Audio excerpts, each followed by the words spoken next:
Christine believes that yoga is more than just a practice.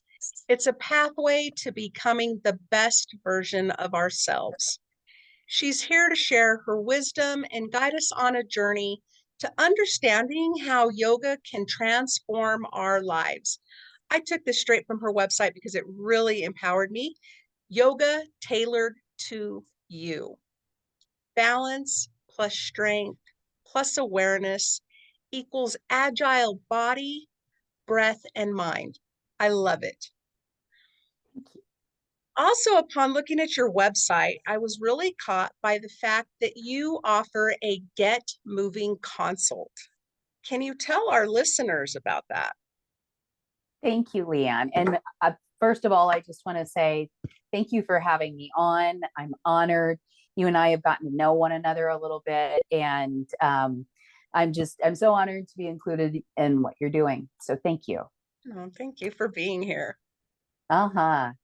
And so the Get Moving consult, um, I offer both private sessions and small group sessions. And people often used to come to the website and be like, well, I don't know which one. And then I'd get, like the random phone call in the middle of the day that you're not in a position to really devote your full attention to. And I thought, you know what, this could be handled way better.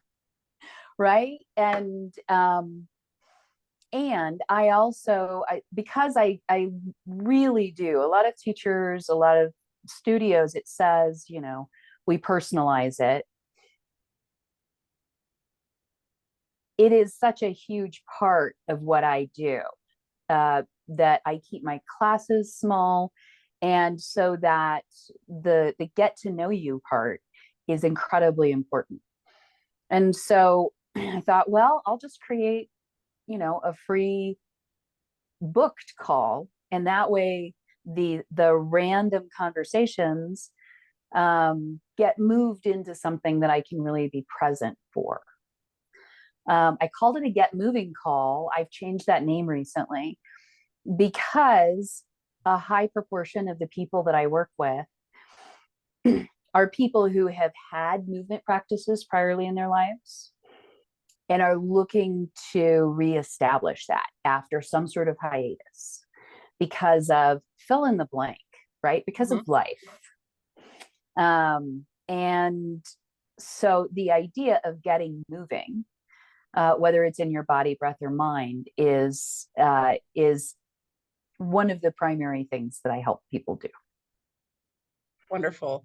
And before I get going too much further, because I did not include it where I started, was that your business is called Badlands Yoga. Yes. And so I thought, oh, wait a minute, I missed something. I probably ought to say that before we get too carried away.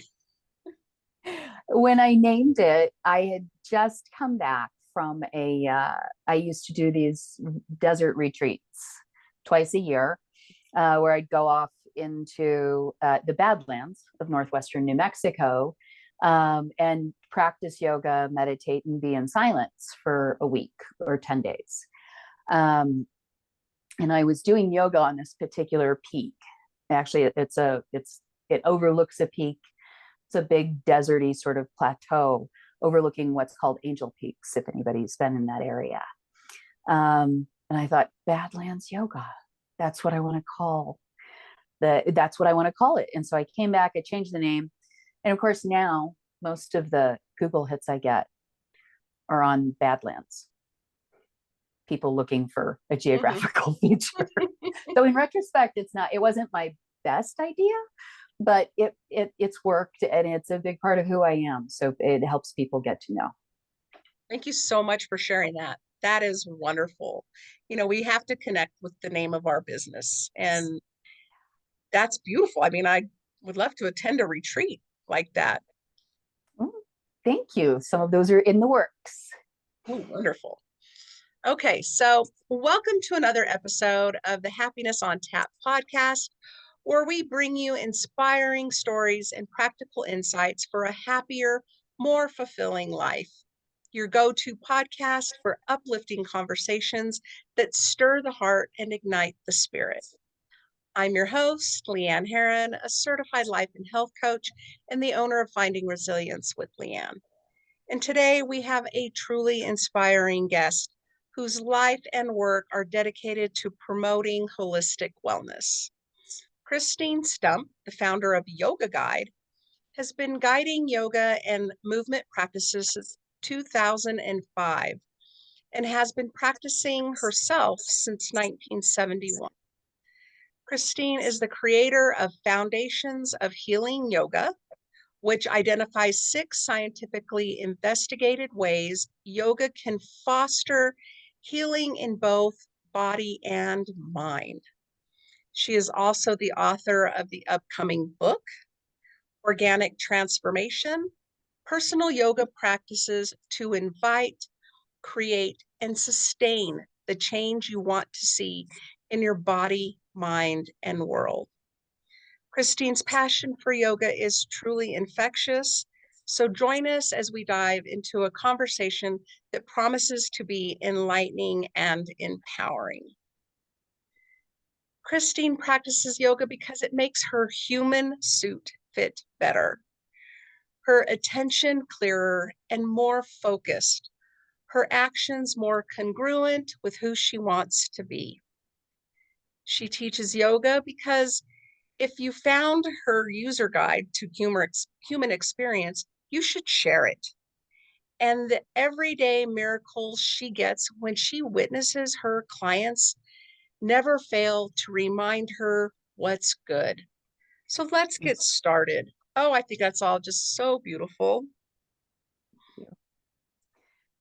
To start off, can you tell us just a bit about what inspired you to begin practicing yoga and how it has evolved for you over the years?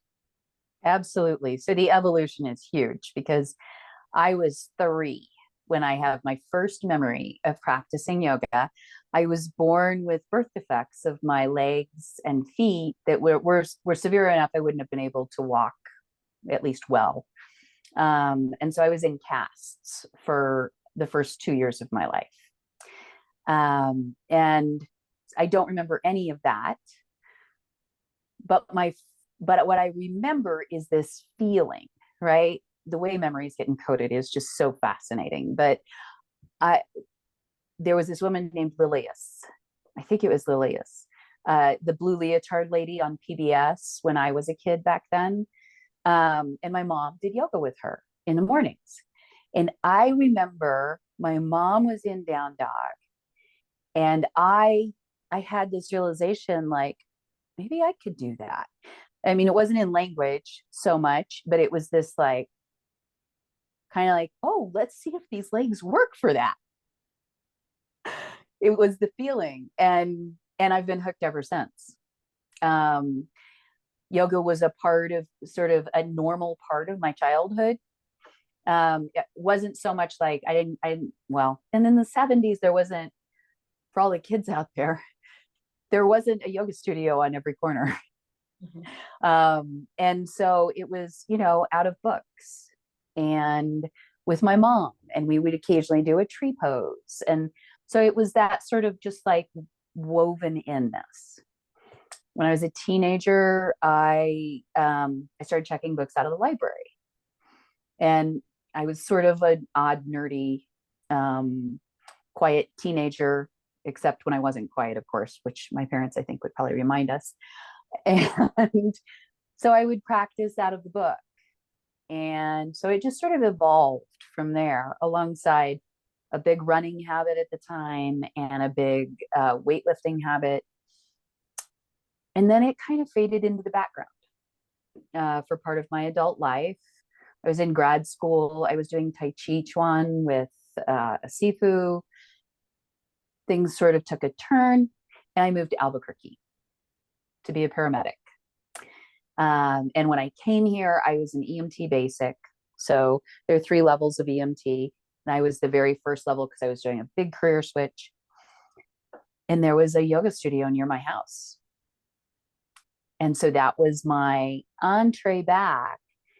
And so I progressed over a few years, got my paramedic license. And in the year or so after that, took me about a year to really feel like I had my sea legs under me. And I was like, okay, I'm ready to learn something else. And it happened to be the time that the owner of that studio was holding her first yoga teacher training. And I thought, and she invited people, like, you don't have to want to be a teacher. It just could be a way to deepen your practice. I was like, that sounds good. That sounds like a great like reward for this huge career change and big life change through there. I'd been divorced and I'd moved and all this stuff. And it was sometimes you just do something and it fits. So that was my evolution. And it was during that time, actually, it was while I was in P school that I was practicing a little bit before and through P school, I was practicing what's called Ashtanga yoga. And there is a very deep, so it's a very energetic form of yoga, but it's also very programmatic. You do this, and then you do this, and then you do this. And if you can't do this, you do not progress. And there's a huge emphasis on home practice, right? There's no conceit that you're only going to do this and when you're in class with your teacher. Go home and do this. You'll come back with better questions, right? And so that took my roots from the 70s, 80s, 90s of reading books and trying things and like, oh, how does that work? Oh, how do you get your arms to do? Right? All of the things. And it really ran a deep groove into my heart, and in my body. And so when I felt like, you know what, Ashtanga is a beautiful practice, but I need more variety. One of the things I think is beautiful about yoga is you can have a very athletic practice one day, and you can have a very restful practice the next day, and it's all yoga. And then you can have a sort of intense practice, yin yoga, intense but not energetic practice the next day. And these are all yoga. And so it's like tools in your toolbox about how to manage your energy. And so when I decided to step away, this path of home practice was already ingrained in me. And then got in trouble at my first yoga teaching job for anybody who knows me is not surprised by that, but for suggesting that people practice at home. Like, pick your favorite pose from this class and just like play with it between now and next class. Oh, well, we wouldn't want people to do that. They might not come back to the studio. And I thought, I had this intuition that wouldn't be how it would work, right? Maybe for some people, sure. In which case, mazel tov. But I had this intuition that if people felt like they were owning their practice, they would be more driven, more likely to come to class. And my career has borne that out. Man, I need to unpack a lot of that because that was all just amazing. And I'm going to start from the start with you because I had similar leg and feet issues from birth as well. So I didn't, I was like you, I was in casts for years, was told I'd probably never walk, worked with, I remember going to the doctor and having to walk up and down the hallway while he looked at my gait, and they created special insoles for my shoes. And I had to wear patent leather shoes until high school, because it wasn't until high school that there was a tennis shoe that was kind of strong enough to support my issues. Right. So crazy that we have that connection. Isn't it interesting? I find so many other, and so far, I don't know if it's just who I've talked to, other women and it's surprising to me how many of us, 10 years ago, I thought that this was like some very, very unique thing about me. But there have been a lot of us. Yeah. Good to know. Yeah. I also bought, and this was when I was in my yoga practice, I bought a book on that yoga, and I like threw myself into it, but it was very, this pose, then this pose. And if you can't master this pose, you can't go on. And I found that very difficult, very intimidating.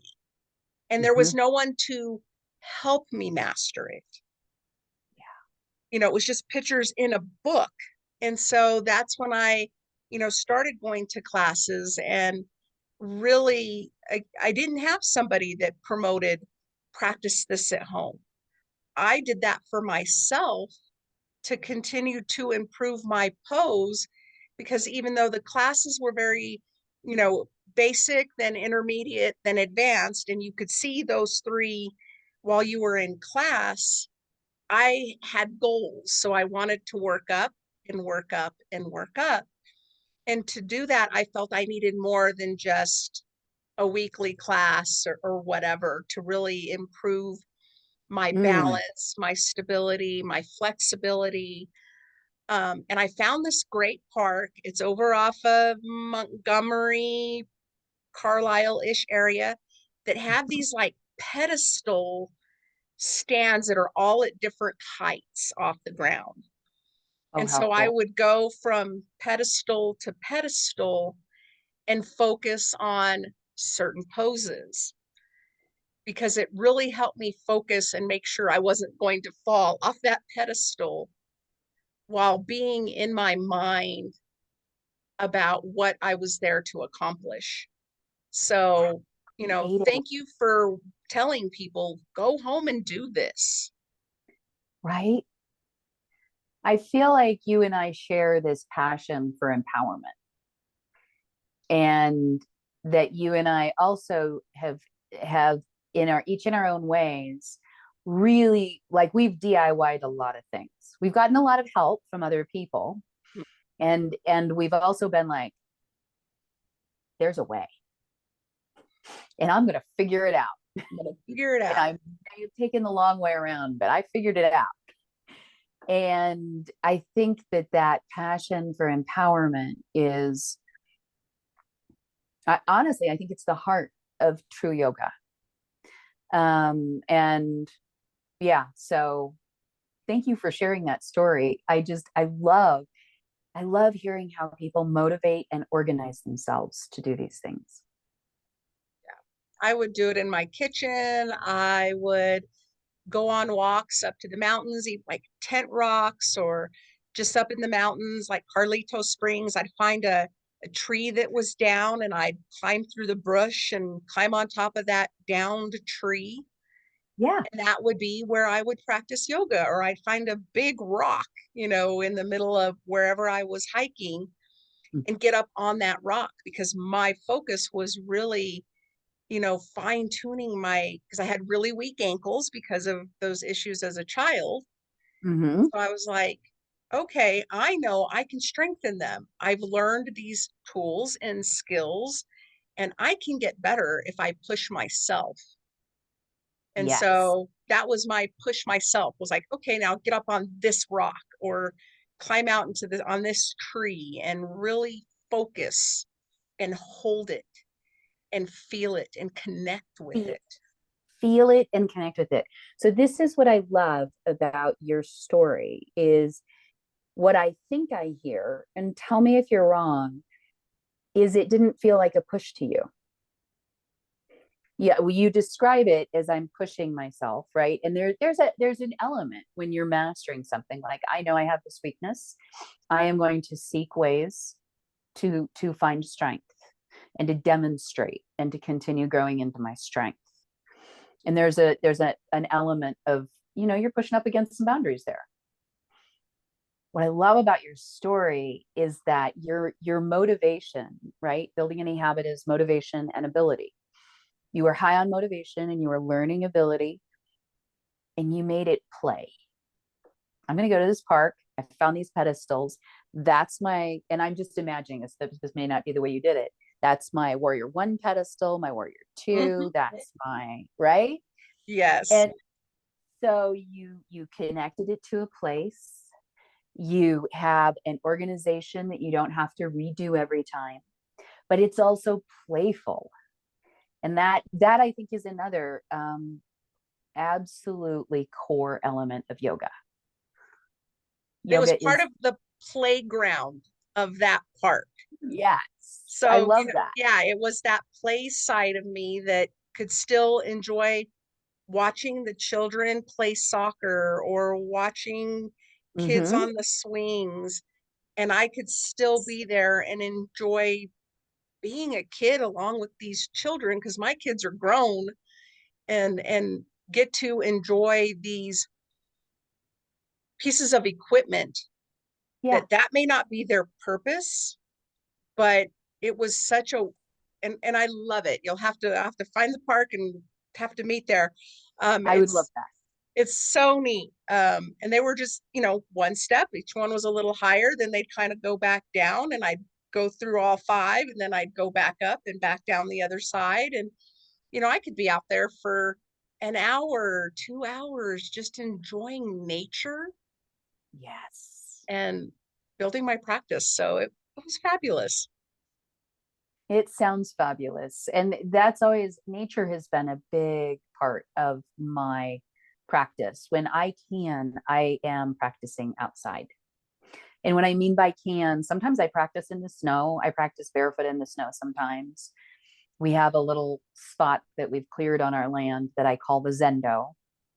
And I'm a huge believer in earthing, if you've heard of that. And I believe that happens. I think just being in nature is healing. Um, yeah, and it's inspiring.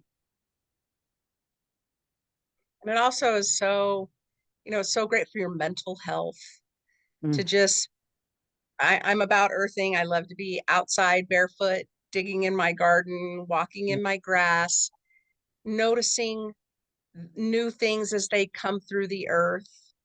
Ah, yeah. Spending time clipping my plants, and just nature, even walking the neighborhood, like taking time to acknowledge 5 things that are yellow and looking for those yellow flowers. And oh, look, I probably wouldn't have noticed this if I wasn't making the time to be intentful and be out and connecting in nature. It's just There's something something so important about place too, right? And the way that you get to know a place is you visit it frequently through many different conditions, many different times of day to see the light, many different times of year. And the one of those places is just our neighborhoods. And you're right. When you see the sprouts pushing through the earth, there's, if you're not positive what it is, there's the sense of like, oh, I'll have to keep an eye on it and see what it turns out to be, right? Yeah. Yeah. oh, beautiful. Yes. Okay. So now let's talk about what was your motivation to create the foundations of healing yoga? And how do these scientifically investigated ways help in the healing process? Because, like you said, science just isn't always catching up to what we're doing. Yes. And then even in the ways that science hasn't caught up yet, sometimes the scientists have figured it out, but it takes time to get out from there to the people who haven't already discovered it in their own lives, um, in the professions and things like that. So the inspiration was, as a yoga teacher, you get asked an awful lot, oh, what kind of yoga do you do? And for the longest time, I said, I do yoga, because I deeply believe that all of the types, except for 3, and I've already mentioned them: yin, restorative, and what I call energetic yoga. So energetic would be like, you know, whole poses, warrior two, warrior one, eagle arms, all of these things, right? Yin, you surrender the body to gravity in either a twist, a forward fold, a back bend, or an inversion. You just surrender to gravity, and it hits a slightly different type of tissue in the body. It's a meditative practice. It can be quite intense because you stay for 2 to 5 minutes. And then restorative, which is what I like to call, you create a little nest, you just pour your body into it, and then you stay 5 to 15. And that really is, it's powerful for the nervous system and resetting our autonomic balance, the balance between rest and digest and fight or flight. And so saying, well, I do yoga, was perhaps a little bit passive aggressive and not informative, and it didn't give people really what they're asking for, right? And I get, you want to get to know, like, okay, so what would I get if I came to one of your classes? And so I started calling it healing yoga. So the tradition that I most identify with is a tradition called Vinny Yoga. And this man named Desikachar really took sort of the roots of yoga as popularized in the early 20th century. And he was like, I'm going to privilege of all the things that you could privilege about yoga practice, right? Ashtanga yoga really privileged discipline in the body and mind.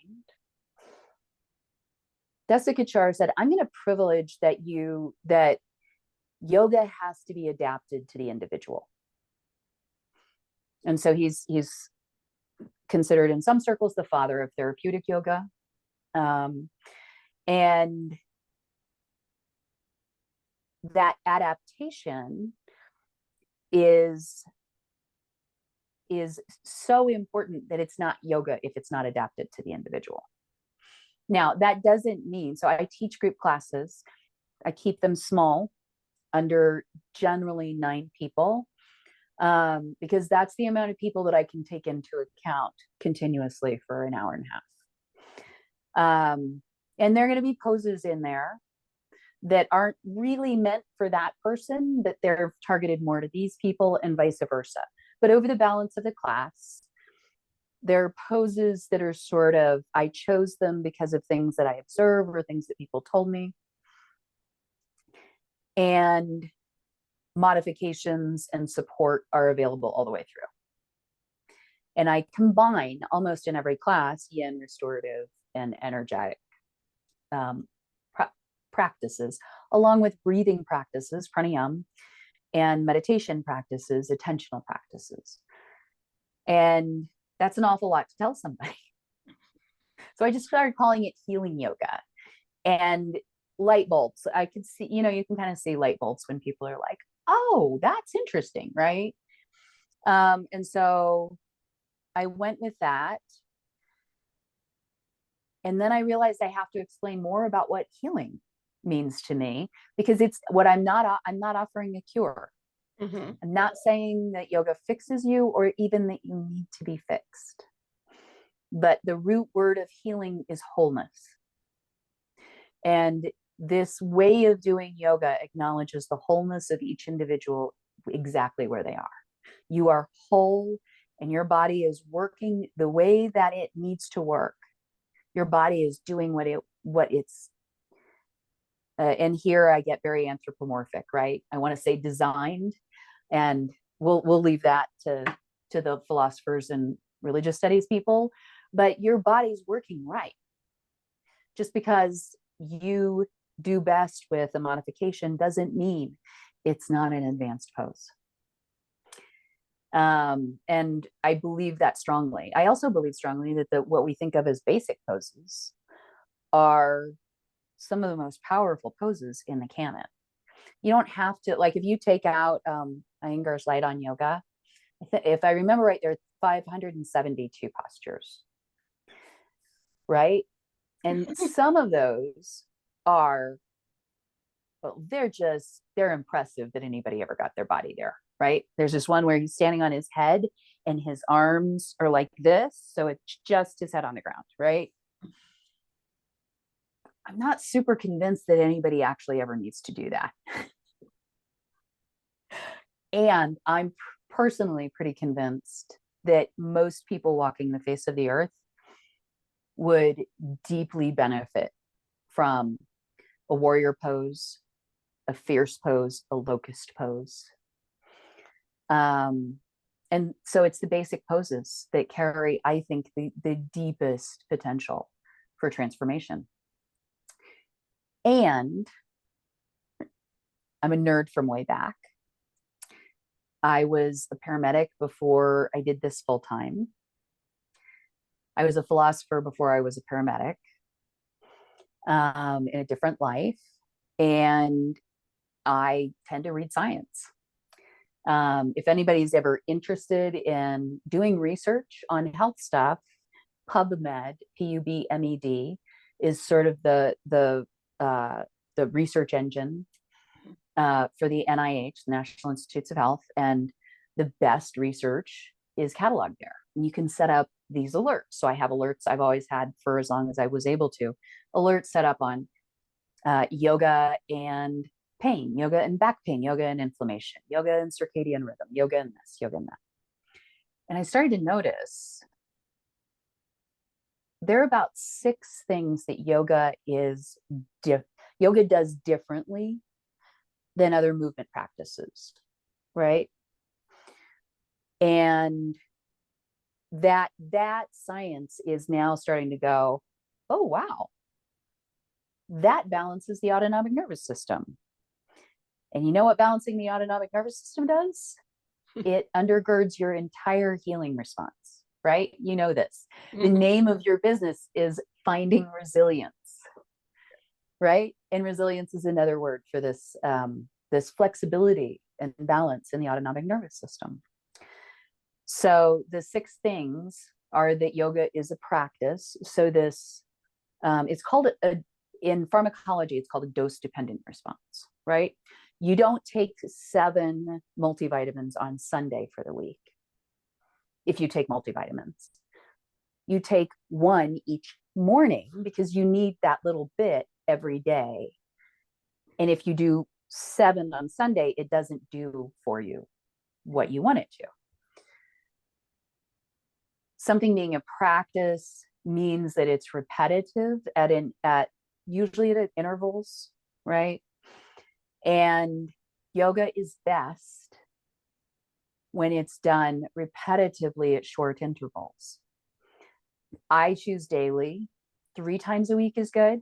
But you had mentioned when you were talking about your home practice, your self practice, once a week wasn't enough for me to do what I wanted to do with my yoga, right? And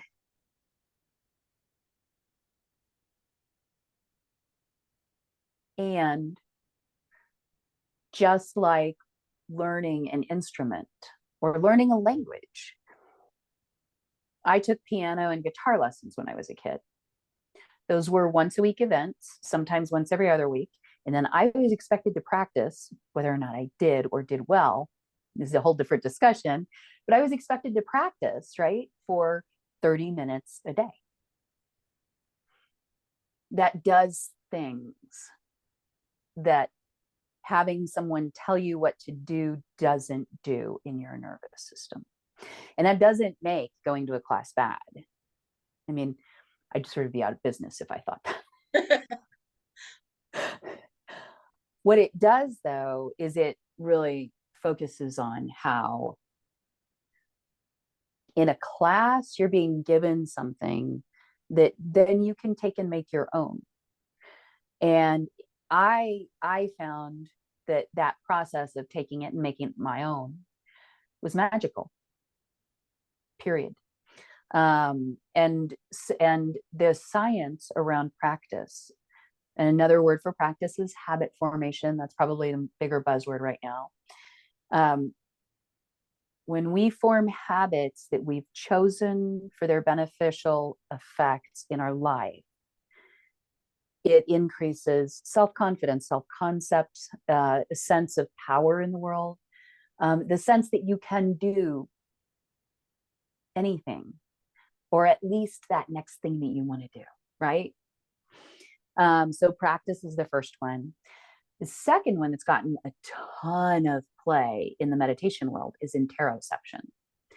So interoception is a fancy word for a specific kind of perception. So perception is just, seeing, tasting, feeling, hearing, sensing your outside world.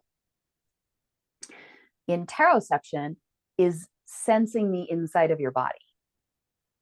A subset of interoception, or actually probably right alongside it, so they're both inside of perception, is proprioception.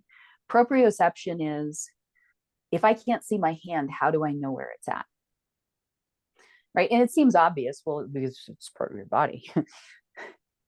The nerve pathways that allow you to do that are different than the nerve pathways that allow me to see your image, are different than the nerve pathways that allow me to say, my hips feel good right now.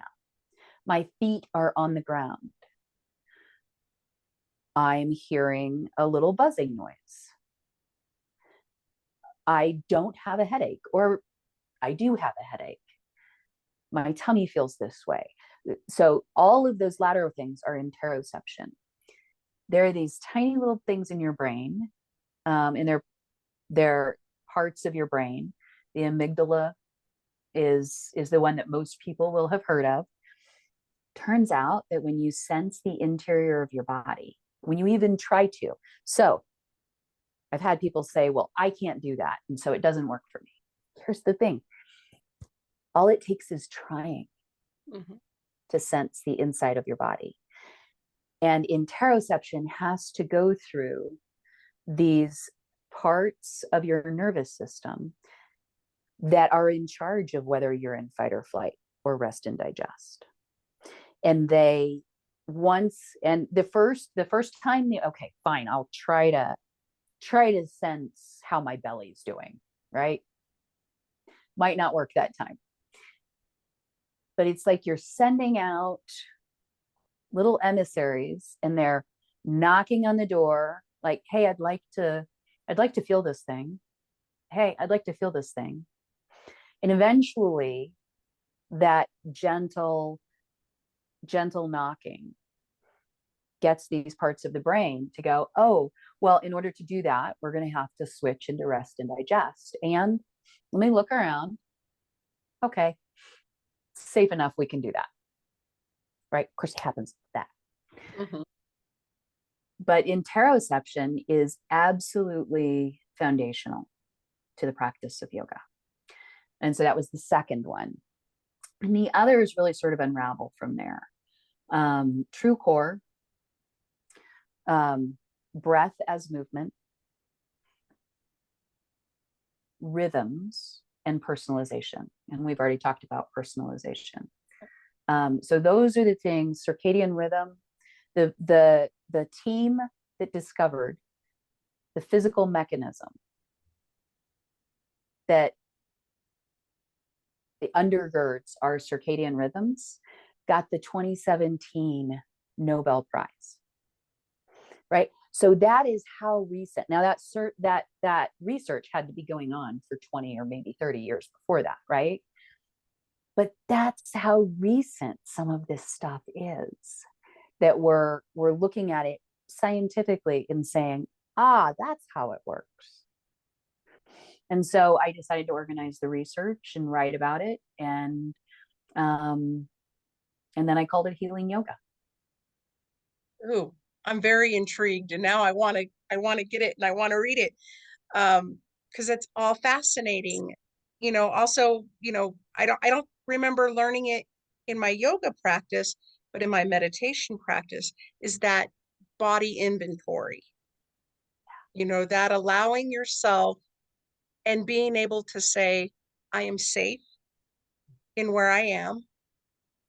I can allow myself to focus on each part of my body and flip that switch from fight or flight to rest and relax, and relax that muscle, starting from the top of your head and just working all your weight, just very slowly, very intentfully, and being able to say, oh, okay, I'm a little tight here in this shoulder, what, and being able to think about, like, why is that tight right there, and how can I breathe into it and release it and relax it. And that has taught me such valuable skills for just kind of treating my aches and pains, is understanding them and knowing that I can breathe into them and just feel safe in my space. And that piece of it, that feeling Yeah. safe, and it's something that I love to kind of laugh about internally, when I'm sitting on my meditation cushion and I can go deep into a meditation and be there for 30, 40 minutes and know and trust that my body is holding me, that I'm not going to fall over. I'm not, my body is doing exactly what it was meant to do. Yes. And when you realize all those things, you really realize what you can control. And that is an unbelievable amount of power. I think that all of what you've been describing is the basis of empowerment, right? Because empowerment really begins with, do I feel safe right here, right now? And yeah, and that's something that some of us have had to learn to recognize, right? And giving people the tools to decide whether they are safe or feel safe, rather than saying you are safe here. I think those are two different things. I think a lot of the one happens from very, very, very profoundly kind motives. Helping people who don't always feel safe discern, okay, these are the processes I can use to check for safety, and then to bring myself into a feeling of safety. That's, to me, that's yoga. I will say I learned a great deal about meditation one day. I've practiced Zazen meditation, Zen Buddhism for, I don't know, 5-7 years. And I used to meditate at this one place. When you're in a Zendo, there's the person who's sort of leading the practice, and then there's someone who's just there to sort of make sure things run well. They're called the jiki jitsu, and it's an honor position, right? You have to have demonstrated certain things. And I was in the Zendo in pretty deep meditation, right? We'd meditate for, like, I think, half-hour segments broken by a walking segment. And we were in, like, the second half-hour segment, and I was in a place, right? And I don't even remember what happened outside. I think it was people screaming. Well, there's a reason that a person becomes a paramedic. And it's because when we hear people screaming, we go to figure out how we can be helpful, right? Mm-hmm. And so I didn't even think, right? Went from this really deep place to, and Jiki went, and they were the one who got up, went outside, checked, came back, and when Jiki Jitsu sat down, I knew, right? It's been handled. That was a profound experience for me, of being able to watch myself go from 0 to 60. Mm-hmm. And then, right, have someone say, okay, you have, and of course, none of this actually was said in words, and it may not even have been that person's intent, but the teacher inside me was like, oh, young Padawan, now you have all of the hormones of the fight or flight system, and you are in silent seated meditation. What you gonna do with that? Right? And it was an intense learning that day. But that sense of like, oh, there's a big difference between being safe and feeling safe. And how do we help other people find that? So I'm glad that you found it in meditation. Pardon me. And man, that's a great story to really explain that difference and understanding how at that moment you were reassured that this was Yes. not something that you were responsible for. Yes. You know, it's that I'm a mom, you know, that being able to wake in a moment to hearing the slightest sound, being able to react in emergency situations.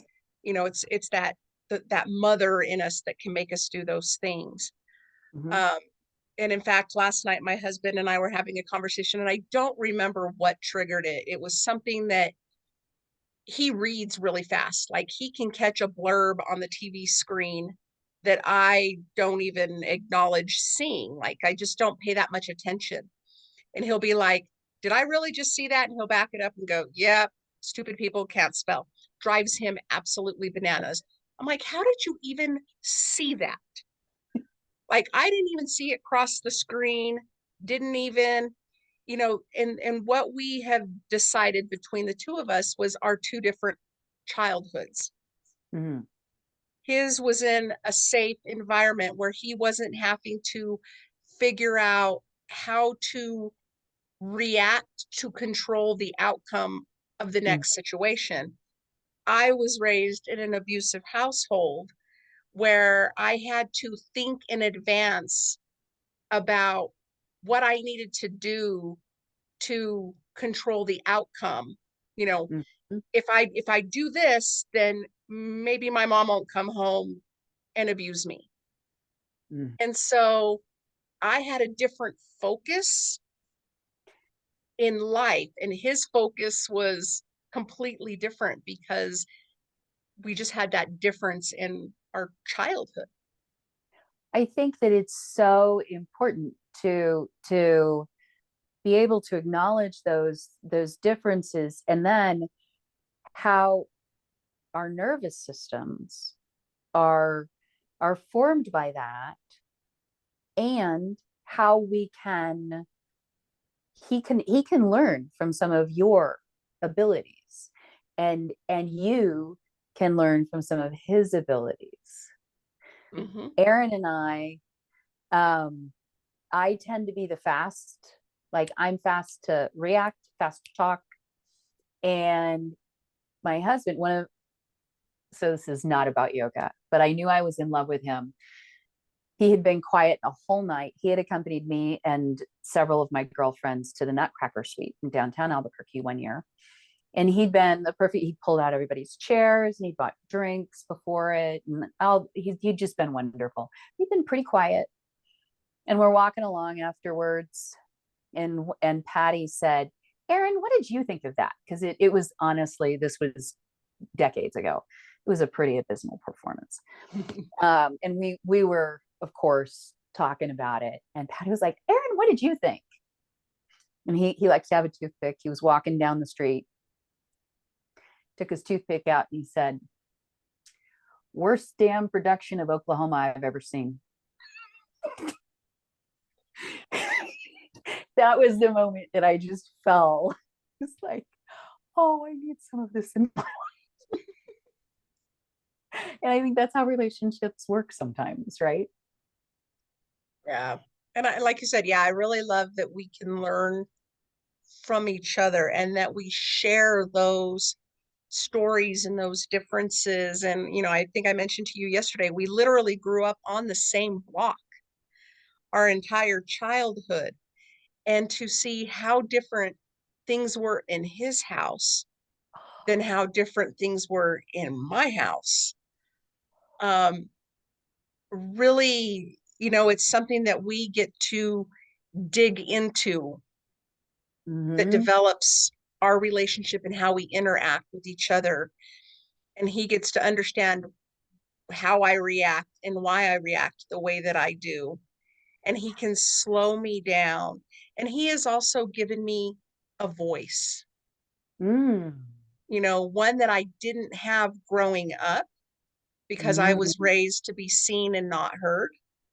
Wow. Yeah. And so he's the complete 180 flip of that, in where he wants me to use my voice and expects me to use my voice.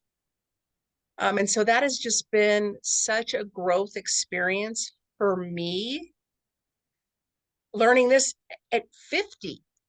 Oh, I have a voice. I'm allowed to use it. And you want to hear what I have to say. And it's What a it's just gift. it is a gift. It is an absolute gift. So there are two strains of philosophy that are brought to my mind with this.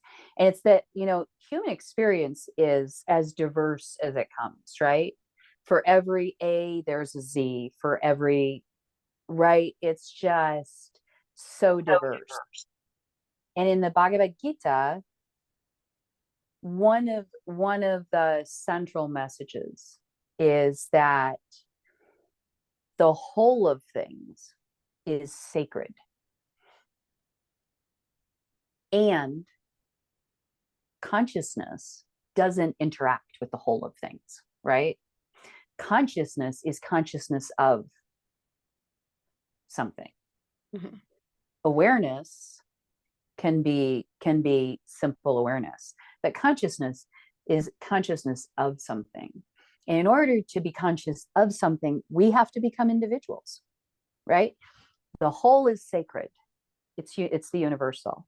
We become these individuals so that we can have this radically unique experience. And then this is the gift of aging in my book. Mm-hmm. Is that over the course of a lifetime, we get, if we're super lucky, A, we get to be old enough, and B, we get to encounter all of the things and say, okay, there's a part of that in me too. Oh, this person feels safe. And I have that in me too. I want more of that, right? And wherever we are in this huge universal, it's not a ball, right? Because it's bigger than that. There's we're always looking for what Ram Dass called, and that too. And this too. I don't, yeah. Mm. Ooh, thank you. Life experience, the human experience. The human experience. Yeah. So let's move to, and I love this quote. You've mentioned that yoga helps you make your human suit fit better.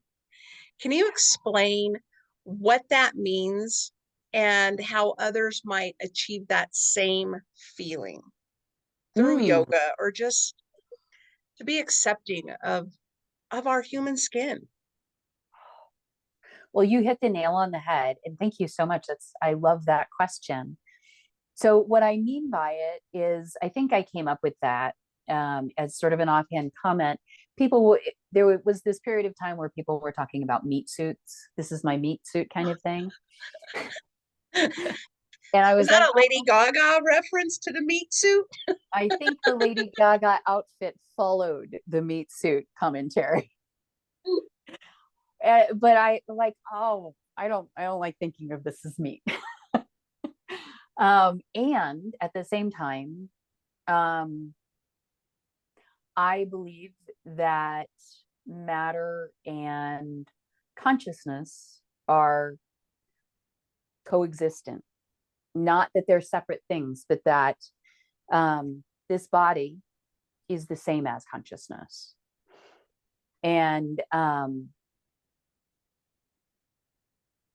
the way that my body moves, feels, where it's stuck and how it's stuck on a given day, right? You sleep wrong, or maybe particularly hard, right? And you've just been in this like drooling position all night. And you wake up and it's like, oh, there's some stuff that's stuck in there, right? Yoga has my entire life been, to me, sort of the framework for how I get comfortable, how I get glide back in the human suit, so that I feel like, oh yeah, I can go out and do anything I need to today, and this isn't going to hold me back. And for those of us who spent years in casts, or and you may have a memory of this too, there was this A-frame metal brace that I got strapped into every night. My first pair of normal shoes, and I'm jealous of your patent leather, by the way. Mine were always saddle shoes, my prescription shoes. I came to hate those. But I remember when I went to first grade, Sharkies. They were the most god awful, ugly things on the face of the earth. But of course, I wanted a pair like nobody's business, because they were the cool thing, right? But and if you've had those kinds of experiences in your formative years, freedom in your body, that becomes such a core need, right? Not to be restricted, to feel free. It becomes, and so I think that's why I gravitated so strongly to the practices that were in my immediate environment. Thank God for my mother and her practice of yoga, because it was like the air I breathed, you know? Yeah. I feel like I've wandered from your question. So that's what I mean by actually you didn't. Yeah, so that's what I mean by human suit. How can other people find this? My favorite, so the first free thing that lots of people can do, not everyone, go for a walk outside. And I don't care if it hurts, is difficult, then walk outside onto your porch and come back and do that once a day, until you decide to walk to the sidewalk and come back. The other thing is that so I mentioned that there's this book, Light on Yoga, with 572, or maybe it's 4 yoga poses. It's sort of the canon of yoga poses. We've come up with other ones. So Wild Thing is not in that canon, by the way, but it's a really fun pose. No shame. A really fun pose. Yeah, but there are other ones. The basic postures are forward folds, where you bring your torso closer to your legs, back bends, where you expand the gut side of your spine, twists, where you cross midline, and then inversions, where you get upside down, which I think most of us did as kids, right? Cartwheels, hanging from things.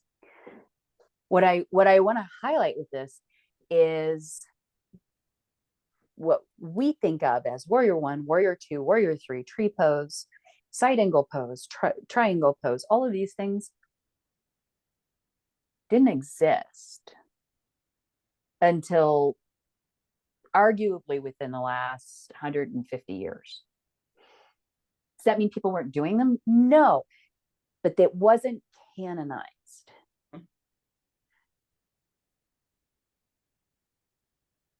Where I want people to go with that is, you know what? Oh, that's a back bend. I do back bends when I feel this way. Oh, okay.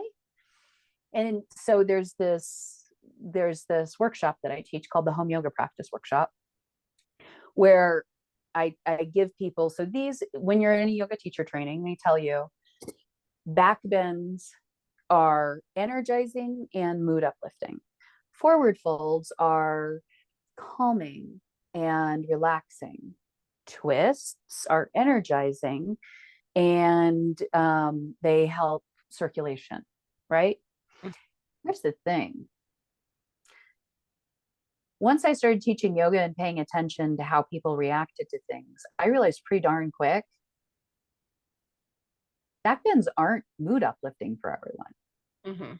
Now, I can tell you the mechanism of action through which it would make sense, right? Compresses the kidneys and blah, blah, blah, blah, blah, whatever. What matters is how it makes you feel. Doesn't matter what it says in the book. Doesn't matter that your yoga teacher says, oh, this should relieve depression. Well, guess what? When I do this, I feel exposed and frightened. And so it doesn't uplift my mood, right? That's not true of me. But I started to notice that's true for a lot of people. So what I would say is notice when you feel stuck and you decide I'm going to move to deal with this stuckness, right? How do you move that makes you feel good? Do that. How do you move that makes you feel calm? Do that at night, right? Do that to go to bed. All else being equal, legs up the wall, which is exactly what it sounds like, mm-hmm. calms most people down. Give it a try. See how it works for you. And if you're really into cultivating a home yoga practice, start to keep a journal just for this kind of thing, right? Take it with you to class. When in one of my yoga classes, it's not unheard of to see someone in down dog or something come out and start scribbling in a journal next to their mat, because I encourage people to take notes. If you have an insight in a pose and you want to practice it later, make yourself a note, because there's this universal experience where you're in the flow of a class, right? That's one definition of samadhi, often translated as enlightenment, the 8th limb of yoga. You're in the flow and maybe you're in camel pose and you're like, oh, this feels so good. I want to do this every day. And then you're driving home, you got the post yoga glow. You're like, dang, there was something I wanted to do every day. You were in the flow, and so it's not there. Not always, but sometimes it pays to come out of the flow, make a note, and then play at home. And so notice when you do this, how does it make you feel? And then play with it. When you fold forward, how does it make you feel? If you twist your arms up, how does that make you feel? Oh, and where do you feel it? Notice. And as long as you're doing it with breath, paying attention to how does it breathe? How does it focus my breath? How does it channel my breath? And how can I use my breath to interact with that feeling? You're paying attention and you're in your body, right? Not always. We all kind of go off and plan dinner sometimes. When you realize, come back, that's it. You're doing yoga. If you never go to a yoga class, if you pay attention to how basic positions, postures make you feel, you play with them, you breathe with them, and you pay attention, you're doing yoga, in my book. And that is all so true, so perfect in so many things. And that is something I also, one, experienced in weightlifting. Because, you know, I was going to a gym and I would achieve a goal, or I'd be able to move up in weight that I could lift or I could push or I could, you know, whatever.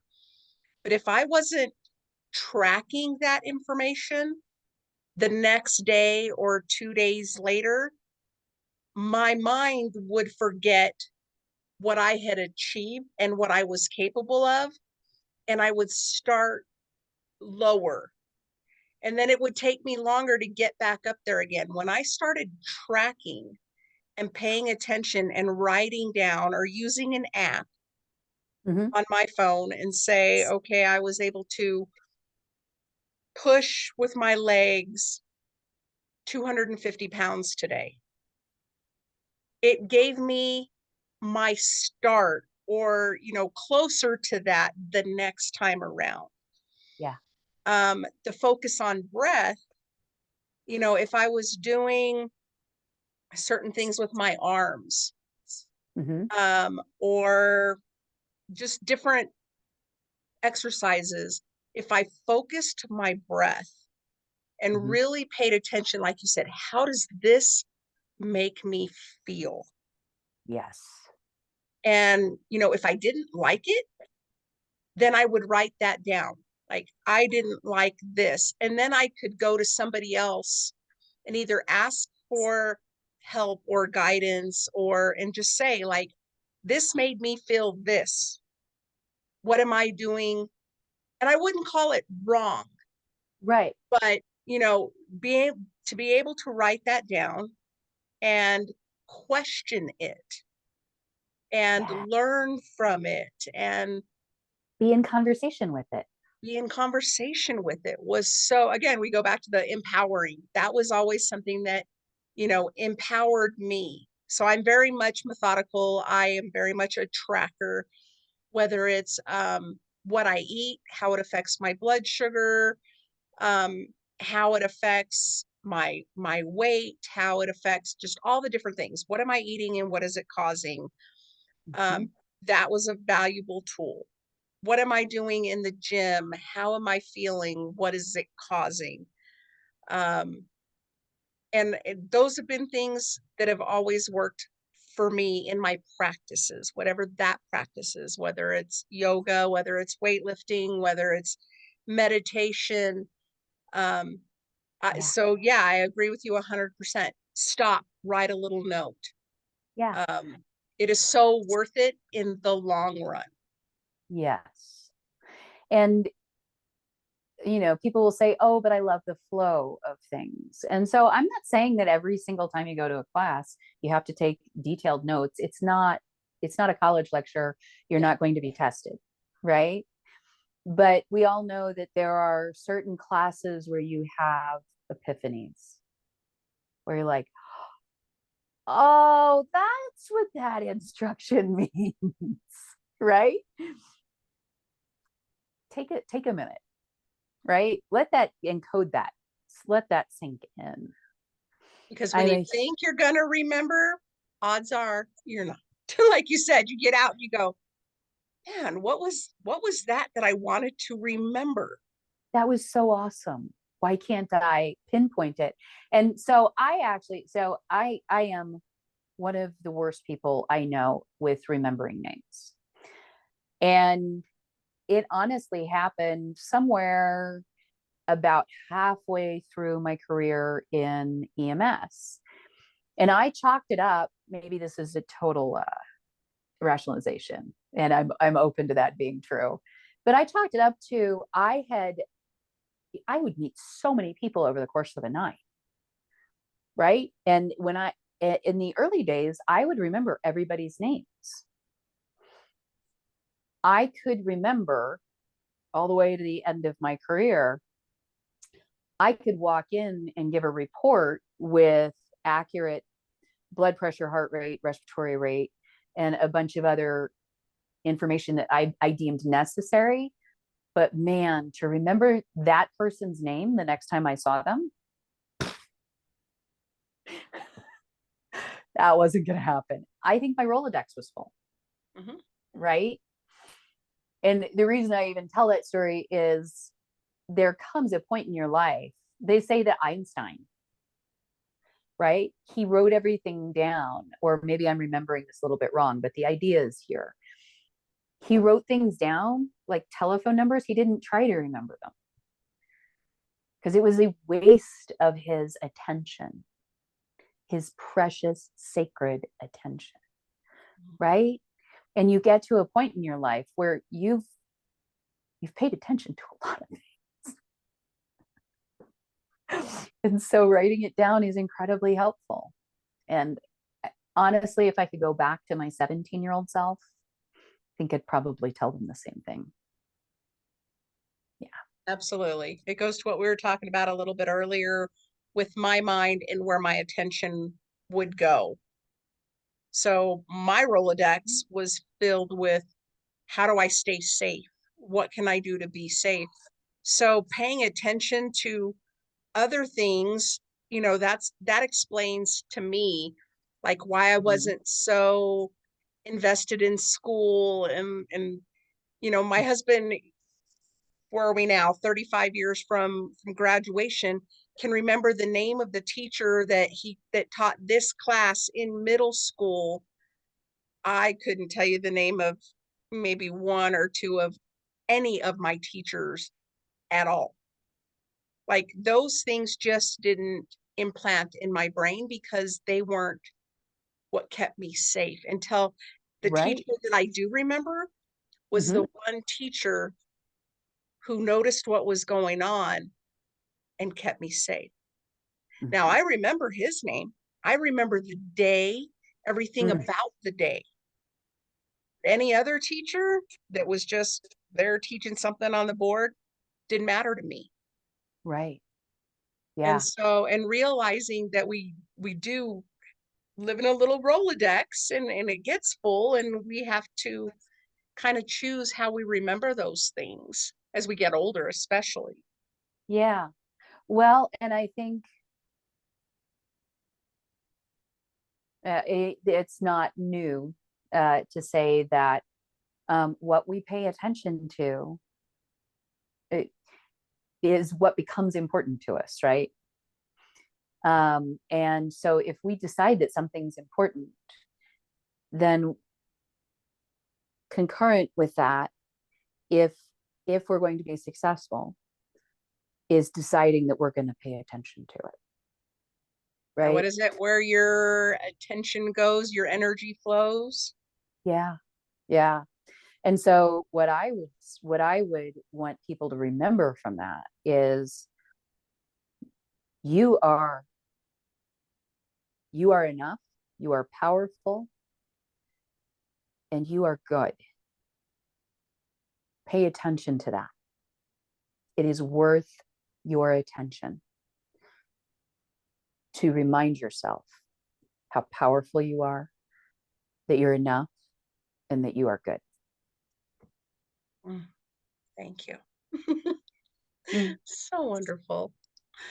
I'm thinking of all the things that I had planned to talk about and the directions we have gone, and I definitely want to be respectful of your time. We may have to look at another episode because there's just so much that you have shared that has just been so empowering for me.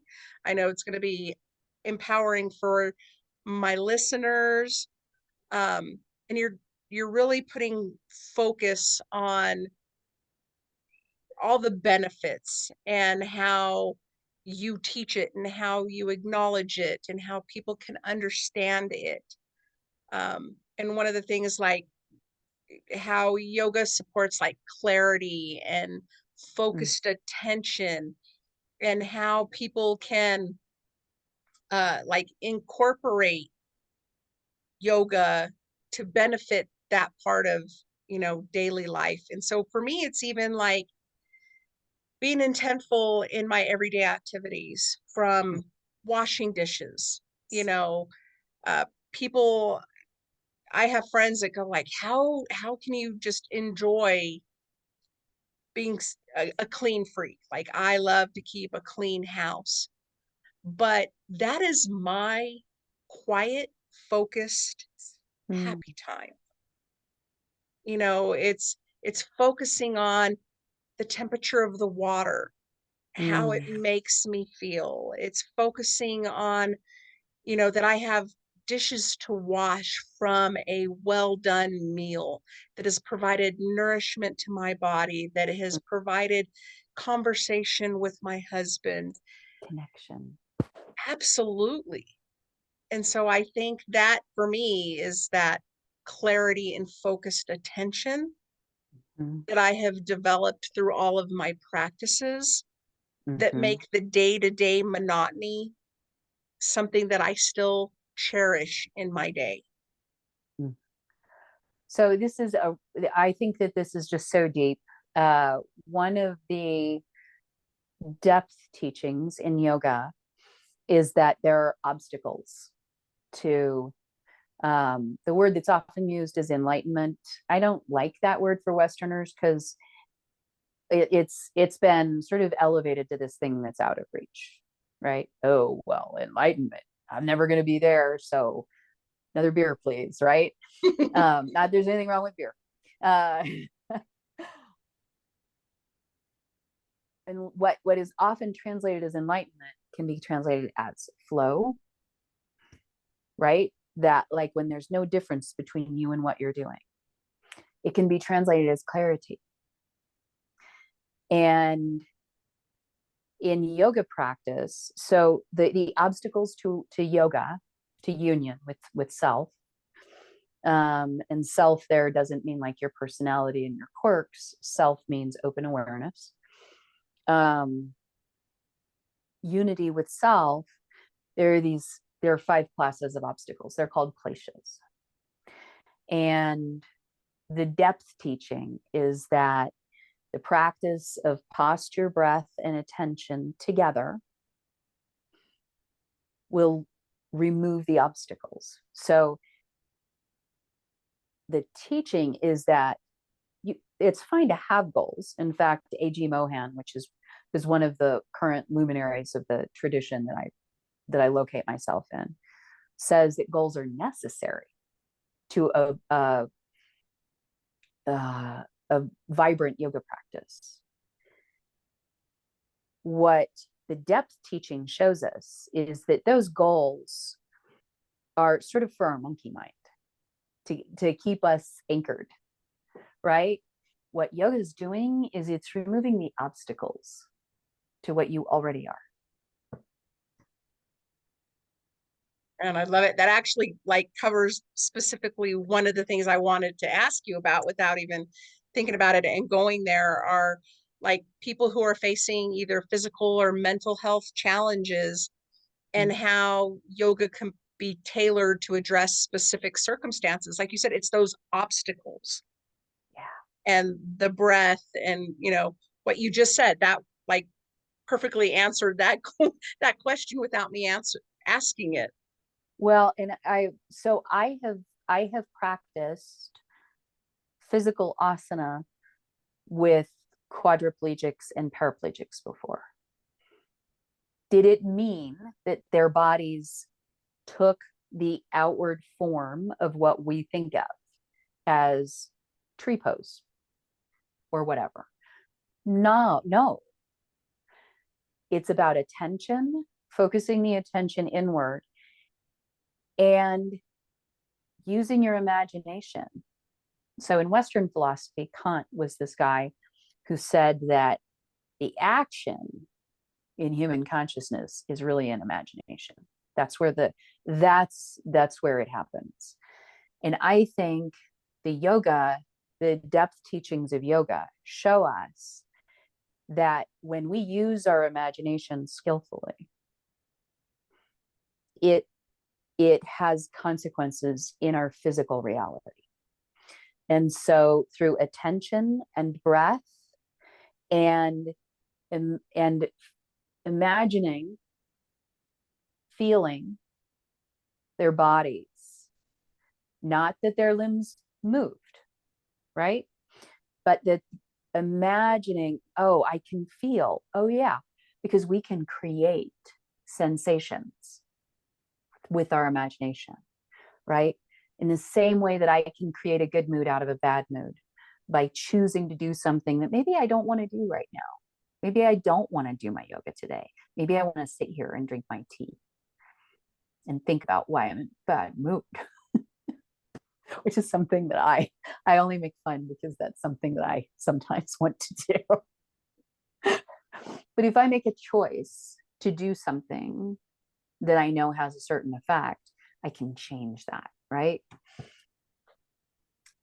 Yoga is available to anyone in any body, anywhere. And maybe that's the most important thing for people to know. Empowering, beautiful. I hope that my listeners hear that. I think sometimes, most of the time, we limit ourselves by our beliefs, that maybe have been handed down to us that aren't necessarily our beliefs, our identity, and habit formation and practices show us what we're capable of. Yeah, it's a way of kind of loosening up, right? We have our human suit, we have our personality suit, and sometimes we want to be more fluid. Yeah, it's a way of loosening up the binds. And it's been very powerful for me over the years to realize that I am not the beliefs that were handed down to me, and that I get to have my own set of beliefs.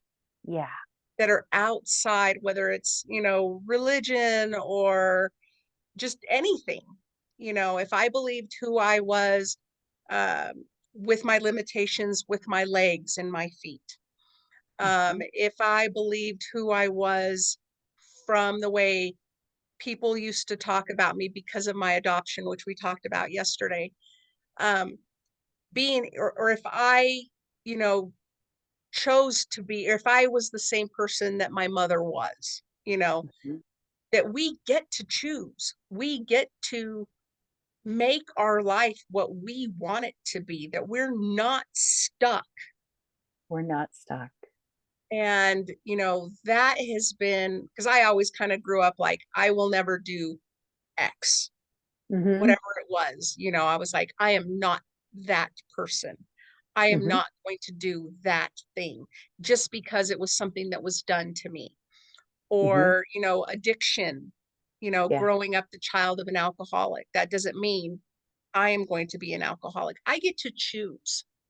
Absolutely.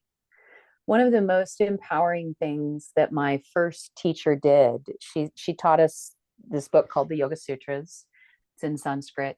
And the second sutra, Yoga Chitta Vritti Nirodha. And there are lots of ways to translate it. Yoga happens when the vacillations of the mind become still, is one way to translate it. And there are these, there are very sort of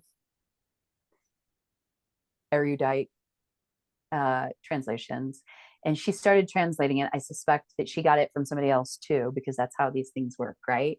But she started, and now it's a bumper sticker, right? But she was the first person I heard say, "Don't believe everything you think." Right? Absolutely. Yeah. Like, oh, where'd that one come from? I love it. I love it. Before we wrap up, what are some practical tips that you can offer for maintaining a consistent yoga practice amidst a busy life? This is such a great question and conversation. And I hope that we do talk again, because I feel like there are places where it could be a whole podcast. So in the home yoga practice workshop, the first section, there are 3 sections. The first section is about motivation. The second section is sort of about, okay, what do you do? And then the third section is about habit formation. Okay, so I mentioned the 3 because it's really important that you get really clear about your why. And I feel like that for many people, this is sort of a, yeah, what's your why? We've heard it in a lot of places, but getting really clear on why do you want to do this? And you have a big why. So my big why is because I'm a better person. On a day that I do yoga, I'm a better person. It's easier to live with myself in here.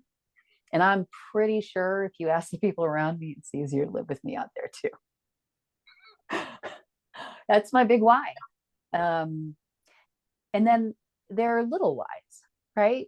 So for a period of time, and I think that this is really important. It's okay to do yoga because you want a strong core, because you want a yoga butt. Like, people have different reasons. And here's the thing. If you get on the path of yoga, it doesn't matter if you started because there was beer in yoga, right? Great. Do that, right? Because it'll change you. And so it's important to periodically check in with your motivation, right? And then there are a lot of things that you can do to just make it easier to show up. One, and I was talking about this will come out probably on a video that I scheduled last night in the next week.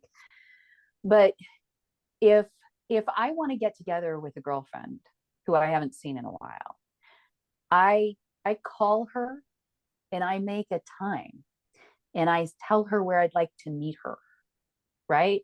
And we make sure it's convenient for both of us. But somehow, and I do this all the time too, somehow we go, oh yeah, I'll fit my yoga in throughout the day whenever it's convenient. Well, guess what?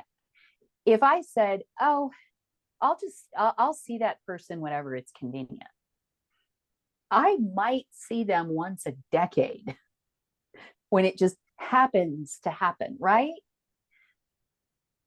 If you make yourself as important as your social dates, put it on the calendar. And here's the other thing. I don't know if you have this, but I have girlfriends who, dang, we only get together like once every 3 years. But then when we do, it's like we end up staying over, right? So it's like 8 hours. A couple of years ago, we figured out, shoot, maybe we do this more often if we put some boundaries on it. Right? Because you will go like, oh, I was going to call those folks, but I don't think I have a weekend. Right? So you put boundaries on it and then you keep your promise to yourself. So I always say, create a container that you know you can accommodate. That's why I don't think 15 minutes of yoga is all you should ever do. But 15 minutes of yoga in the morning is something that many people can accommodate. Not everybody. I get it. And when you're in a season of life where you've got kids who need to have things done, they need to be woken up, and you're the caretaker. If you're in a season of life where you're caretaking for an elder, sometimes you're not in charge. I totally get that. And then there's a separate set of methods for keeping yoga in your life.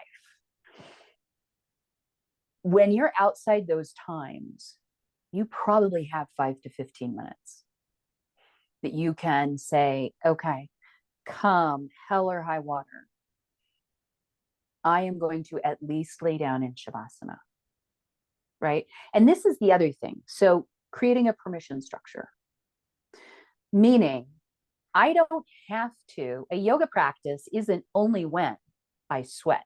It is not only when I do standing poses. I don't have to do a sun salutation. What you have to do is breathe, be conscious of your breathing, and make an attempt to feel your breath moving in your body. Shavasana is a great place to do that. And Shavasana is a valid, complete yoga practice. Now, would that get stale after a while? I'm guessing, yeah, it would. So you have these different modalities to address where you are on any given day. So create a time, make it manageable, and then honor that promise that you made yourself, right? One of the things I did probably for years early on was I would say, okay, I've got 15 minutes between 7 and 7:15. I'm going to do yoga there. But it would feel so good, right? That I would go 45 minutes.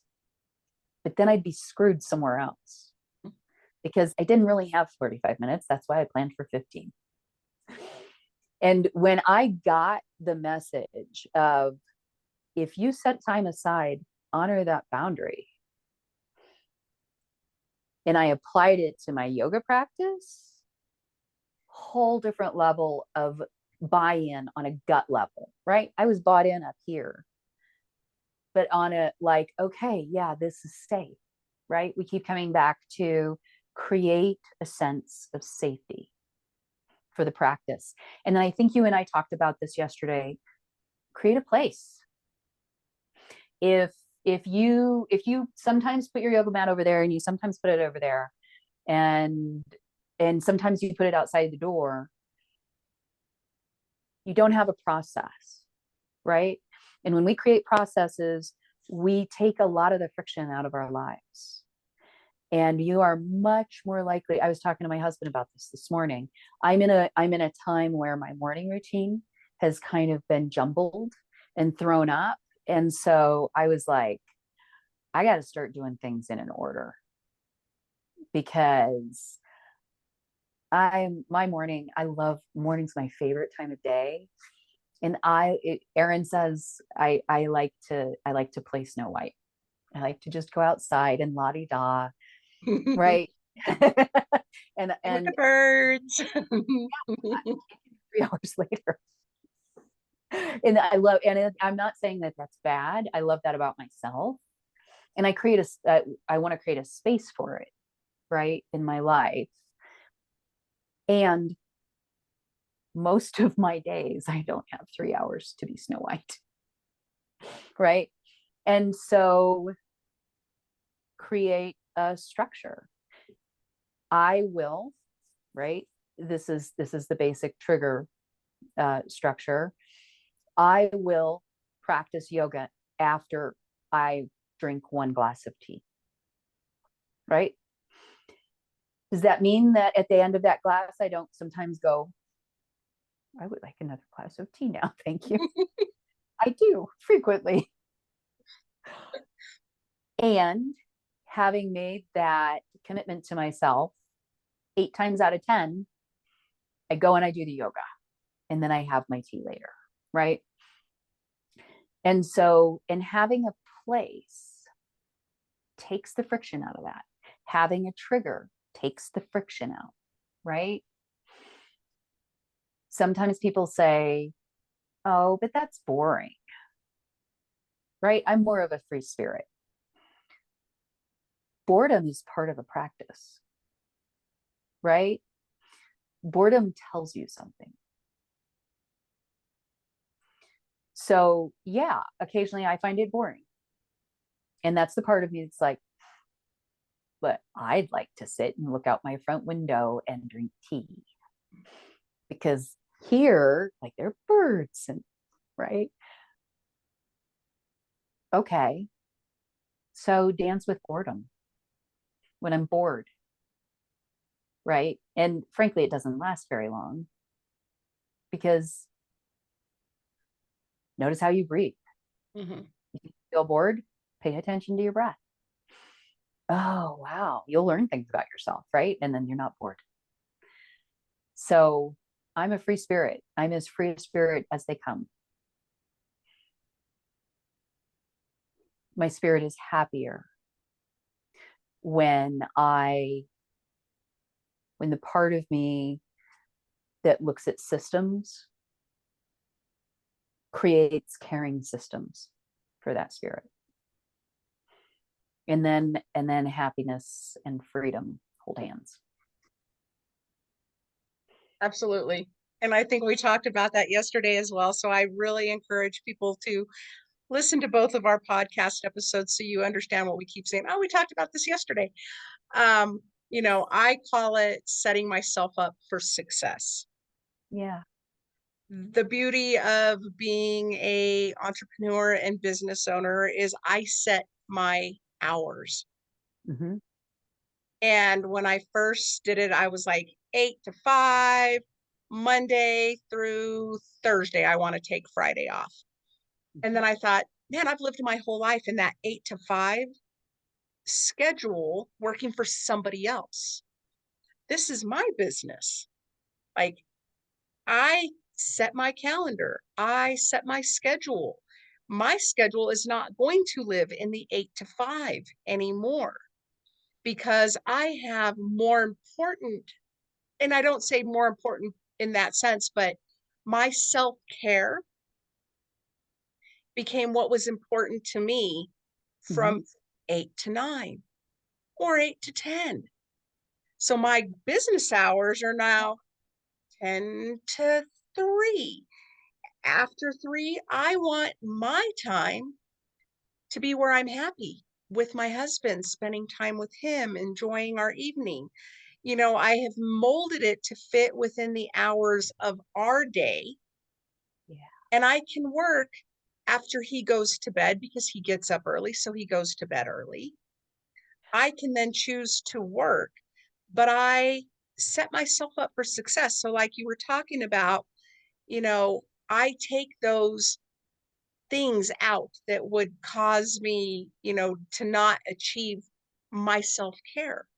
Mm-hmm. So whether, that's making sure the coffee pot is set to brew in the morning, making sure Mm-hmm. my water bottle is filled in the refrigerator, making sure I lay out my workout clothes and my tennis shoes, make sure my MP3 or my cell phone is charged when I go to bed so that I set myself up for success to do the things that I know fill my cup and set my day off on a much better foot.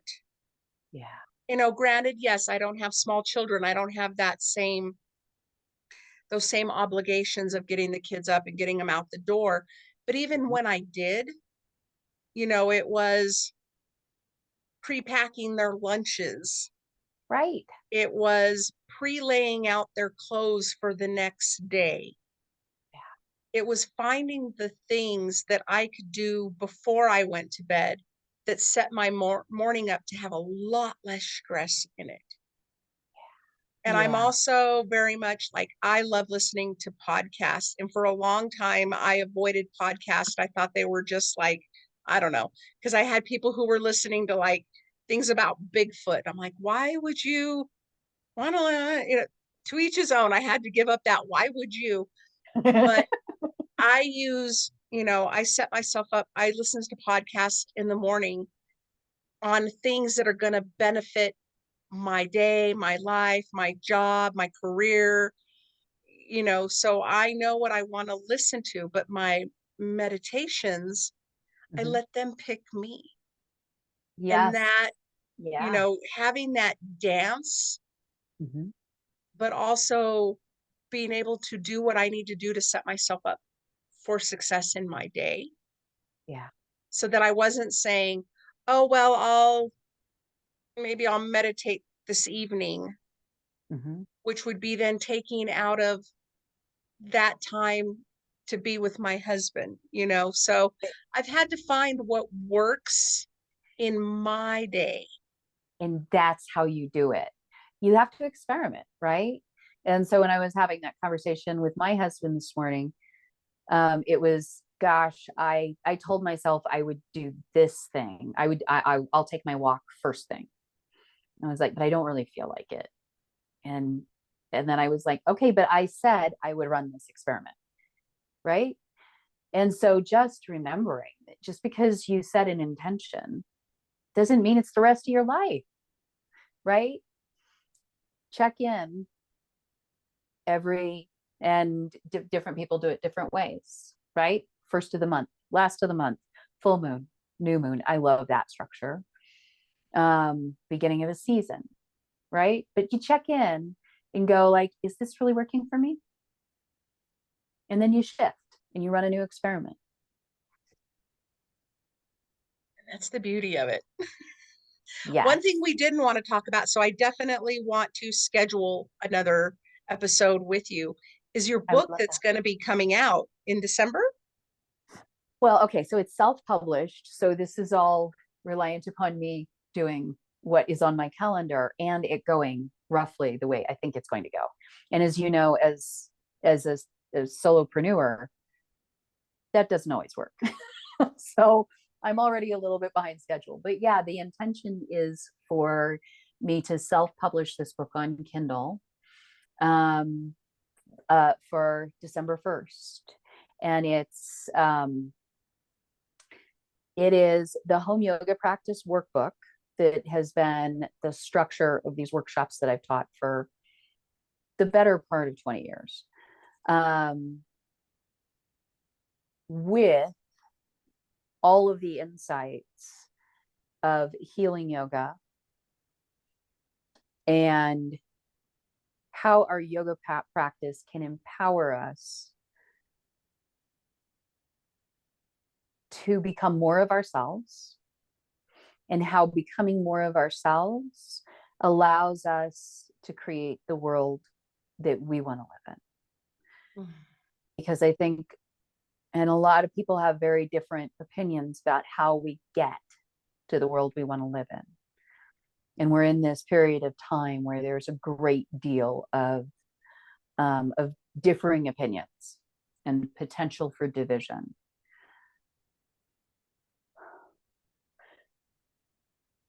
Having space where you become more of yourself, that you trust that yourself is good, and then you use your work in the world to create the world that you want to live in, is the way that we're going to bridge those divides. Because I don't care which side of the divide that you're on. I know where I am. Mm-hmm. I want a world that keeps the people who believe it diametrically opposed to me. I want to live in a world that keeps them safe as well. Because I'm not safe if people who don't think like me aren't safe, right? And